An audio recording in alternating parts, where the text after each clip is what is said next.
Good evening. This is Akashvani. I am Valsa Williams with the World News.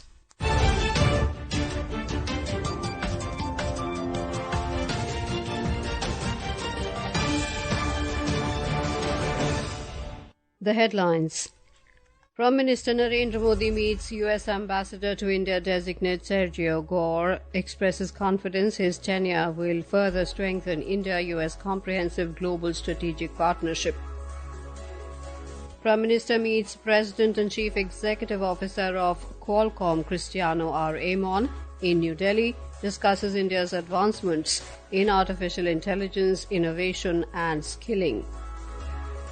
At least 60 people killed in a drone strike at a displacement shelter in Al Fasher, Sudan.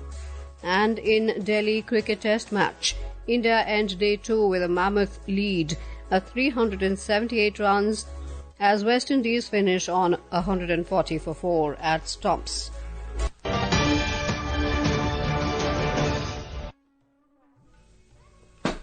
Ambassador-designate of the US to India, Sergio Gore, met Prime Minister Narendra Modi at his residence in New Delhi today. In a social media post, Mr. Modi expressed confidence that his tenure will further strengthen the India-US comprehensive global strategic partnership.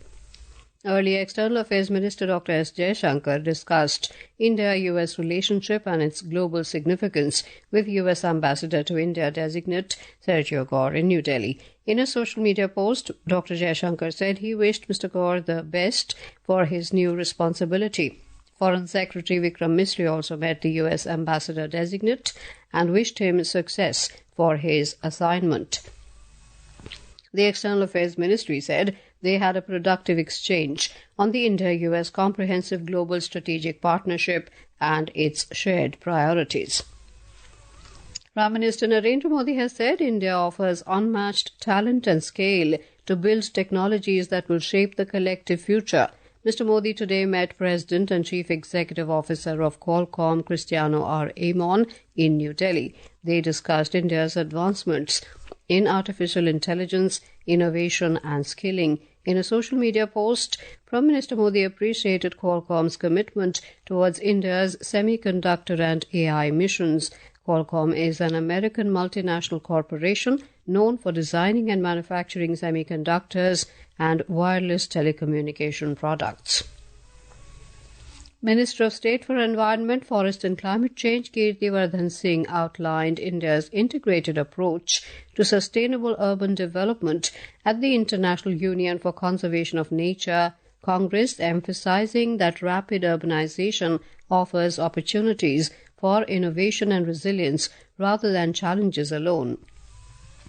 Speaking at a high-level ministerial dialogue on transforming our urban environment, pathways to sustainability, Singh said, with two-thirds of the world's population expected to live in cities by 2050, countries must shape this transition to drive sustainable growth. Urbanization, he said, concentrates demand for energy, housing and mobility, but also enables large-scale deployment of low-carbon technologies and efficient infrastructure. Referring to the IPCC's sixth assessment report, he noted that migration is increasingly driven not only by employment, but also by climate impacts such as droughts and coastal flooding. The 9th edition of the India Mobile Congress 2025 concluded in New Delhi today. The theme of this year's event was Innovate to Transform, highlighting India's commitment to leveraging innovation for digital transformation and societal progress. Prime Minister Narendra Modi inaugurated the 9th edition with active participation of delegations from Japan, Canada, the United Kingdom, Russia, Ireland and Austria. The event witnessed more than 150,000 visitors from over 150 countries. 4 people have been killed and 12 others injured in a mass shooting incident at Mississippi, USA. The shooting happened around midnight on the main street in Leland. During a gathering, the city's mayor, John Lee, said 4 of the injured were airlifted to hospital and no suspects have been identified or taken into custody so far. Japan is facing a flu outbreak with more than 4,000 people being affected nationwide. The government has officially declared a nationwide flu epidemic, with about 3,000 hospitals across the country reporting a combined 4,030 flu patients. Okinawa saw the most patients per hospital, followed by Tokyo and Kagoshima. More than 100 schools, kindergartens and childcare centers have been closed due to outbreaks among children. At least 27 people have died in Mexico after floods triggered landslides and swept away homes, vehicles and bridges. Heavy rainfall on Thursday and Friday caused rivers to burst their banks. Hidalgo in East Mexico was one of the worst affected areas. Thousands of houses have been damaged or destroyed, while highways were blocked with debris and electricity cut off. Mexico's President Claudia Sheinbaum said the government has deployed 5,400 personnel for the relief operations. This is Akashvani. You are listening to the World News. We bring you the top international news and updates from around the globe. At least 60 people have been killed in a drone strike at a displacement shelter in Al Fasher, Sudan. The Resistance Committee for Al Fasher said the paramilitary Rapid Support Forces RSF hit Dar al-Arqam camp, located within a university, with 2 drone strikes and 8 artillery shells. The RSF has surrounded Al Fasher for the last 17 months, trying to take control of the Sudanese army's last stronghold in the Darfur region.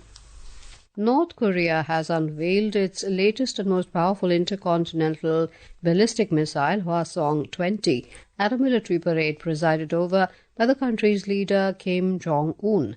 The parade, held yesterday, was attended by international dignitaries, including Deputy Chairman of the Russian Security Council, Dmitry Medvedev. The Hwasong-20, described as the strongest nuclear strategic weapon of North Korea, is believed to be capable of targeting the U.S. mainland. In cricket, West Indies scored 140 runs for 4 wickets in their first innings at Stumps on the second day of the second Test match in New Delhi this evening. Earlier, India declared its innings at 518 for 5, with Yashasvi Jaiswal, an Indian skipper, Shubman Gill scoring brilliant centuries. Jaiswal played a superb knock of 175 runs before being run out, while Gill remained unbeaten on 129 runs. In the ICC Women's ODI Cricket World Cup, England defeated Sri Lanka by 89 runs at the R. Premadasa Stadium in Colombo tonight.